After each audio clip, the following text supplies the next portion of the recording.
का रूप बता रहा है कि पद्माकर जी मुंबई के विधानसभा के अंदर जरूर जाएंगे। ये हवा का रूप है। आज यहाँ पे ये पूरे देश के मालिक यहाँ पे विराजमान है। आज जहां तक आदिवासी की बात करें, आदिवासी जंगलों में रहा, पहाड़ों में रहा, नदी के किनारे रहा, लेकिन किसी से झुका नहीं। वो आज इस देश के मालिक है। एक बार आपके लिए जय बोलो, बोलो आपकी, बोलो आपकी। खूब खूब धन्यवाद। सब हौजे हो गए, हाजा हो गए। हमारा इधर हौजे है कि आपका हाजा यूं तो कहीं कहीं हमारे आदिवासियों में सभी अलग अलग राज्यों के अंदर सबकी अलग अलग अपनी जो भाषा है वो होती है, और हमारी भाषा से कोई दूसरे जो समाज है वो सीखता है। तो सबसे बड़ी खुशी की बात है हमारे बीच में जो महापुरुष है डॉक्टर भीमराव अंबेडकर, हमारे बीच में जो टाटा मामा, इसके बाद बिरसा मुंडा, उनका भी बहुत बड़ा योगदान है जिससे हमको अधिकार मिला है। इसलिए उन महापुरुष को भी हम लोगों को नहीं भूलना है।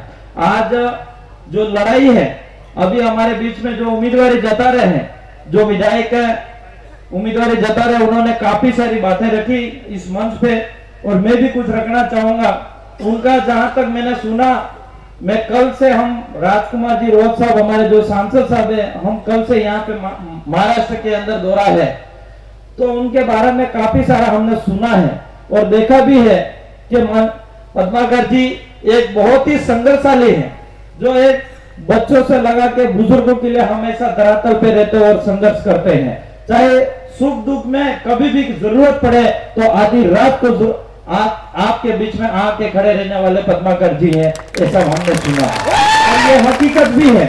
आज मेरी भी जीवनी की बात बताओ कि आज मैं आपके सामने एक युवा हूं और विधायक हूं राजस्थान विधानसभा से, लेकिन हमने भी काफी सारा संघर्ष वहां पे करा। हमने आदिवासियों के लिए काफी लड़ाई लड़ी, चाहे जल जंगल जमीन की लड़ाई हो, चाहे बच्चों की छात्रवृत्ति की हो, चाहे कॉलेज में एजुकेशन शिक्षा को लेके हो, काफी लड़ाई लड़ी। और लड़ाई लड़ने के बाद भी हमारे सामने बहुत सारा संकट आया, जबकि ऐसा ऐसा संकट भी आ गया था जो हमको जेल तक पहुंचा दिया था। आज हम फिर भी डट के रहे, झुक के नहीं रहे, सामना कराए और लड़े और चुनाव भी जीते। इसलिए मैं पद्माकर जी को कहना चाह रहा हूं कि आप टेंशन मत लो, यही जनता है जो आपको जिता के बंबई की विधानसभा के अंदर भेजेगी। यही जनता, क्योंकि इस जनता के लिए आपने रात दिन मेहनत करी है, इस जनता के लिए आपने रात दिन अपने परिवार के बीच में रहना छोड़ दिया और जनता के लिए लड़ो, तो ये आपके लिए जनता जरूर लड़ेगी, ये मुझे भरोसा विश्वास है।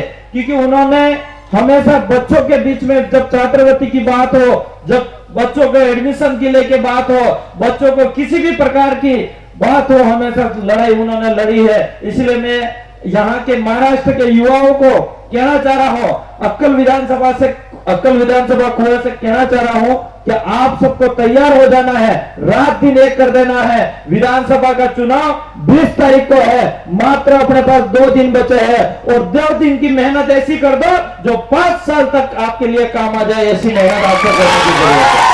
साथियों, यहाँ पे कई सारे लोग आएंगे, बड़ी बड़ी पार्टी आएगी, कांग्रेस के बड़े नेता आएंगे, यहाँ के शिवसेना आएगी, शिवसेना और गठबंधन बीजेपी भी आएगी। उन नेताओं के पास बहुत कुछ पैसा है, ये लोग घरों में पैसा बांट देंगे, मुर्गे बांट देंगे, बकरे बांट देंगे, लेकिन ये सब भूल जाना और वो हमारे पद्माकर जी को जिताना होगा। क्योंकि ये लोग कहीं कहीं अभी आपके बीच में आएंगे, पैसा देंगे, 2 दिन के लिए आपको पैसे देके चले जाएंगे, दारू पिला के चले जाएंगे, लेकिन 5 साल तक आपके इस एरिया के अंदर विकास नहीं करेंगे और 5 साल तक उनका घर बनने का काम करेंगे। ये मैं कहने के लिए आया। आज यहाँ पे मैंने सुना है जो कांग्रेस का कैंडिडेट है, बहुत करोड़पति है, मिनिस्टर रह चुका है, काफी पैसा है। ये पैसा कहां जाके कमाया है उसने? को गन्ने की खेती काट के कमाई थोड़ी करी है, आपसे ही कमाई करी। इसलिए आपको इसका बदला लेना है और हमारे पद्माकर जी को जिताना है। पद्माकर जी, मैंने सुना है कि 3 बार मैं जिस पद पे हूं उस पद पे विधायक भी रहे, लेकिन उन्होंने हमेशा उनका घर बनने का काम नहीं करा है। अगर घर बनने का काम करा है तो आपकी जनता का काम करा है। कई गांवों के अंदर हम गए हैं, सुना है कि हमारे यहाँ पे 70 साल से हमारी बिजली नहीं थी। इस बिजली हमारे गांव में बिजली लाने का काम अगर किसी ने करा है तो वो पद्माकर जी ने करा है। ये ऐसी बातें सुनकर हमें बहुत खुशी होती है। लेकिन आज यहाँ पे पद्माकर जी के सामने बहुत बड़ा संकट है कि यहाँ पे बड़ी बड़ी पार्टियां पैसा फेंक रही है, लोगों को गुमराह कर रहे हैं, उनको गिराने के लिए पूरी तरह से दम लगा चुकी है। लेकिन पद्माकर जी को ऊपर पद पे बिठाने के लिए आपको तैयार होने की जरूरत है। तैयार हो के नहीं? नहीं तैयार? हाथ खड़े होकर बताओ, समर्थन करो कि हम तैयार हैं और रात दिन मेहनत करेंगे और पद्माकर जी को जब तक वहां पे उस सीट पे नहीं बैठाएंगे तब तक हम चैन से नहीं बैठेंगे। ये आज से ऐलान करना है। और भी हमारे ये चुनाव जो हो रहा है, इस चुनाव को पहचानने की जरूरत है।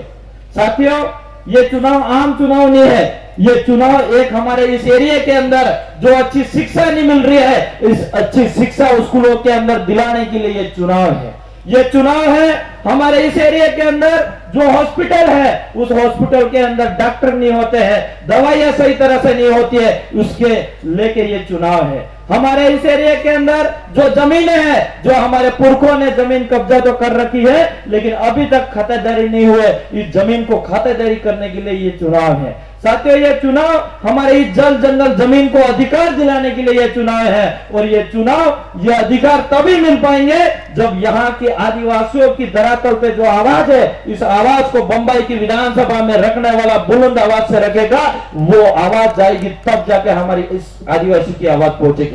और ये आवाज कोई कांग्रेस, बीजेपी और शिवसेना का नेता नहीं रख सकता। अगर ये आवाज कोई रख सकता है तो हमारे बीच में पद्माकर जी है, वो आवाज रख पाएंगे। इसलिए साथियों, ये पद्माकर जी हमेशा सुख दुख में रहे और उनकी आवाज और गरीबों की आवाज को पहचानने वाले, उनको पता है कि हमारे समाज का, आदिवासियों के समाज का दुख और दर्द क्या है, ये उनको असली तरह से पता है। इसलिए कहीं न कहीं सदन के अंदर जाएंगे, आवाज उठाएंगे।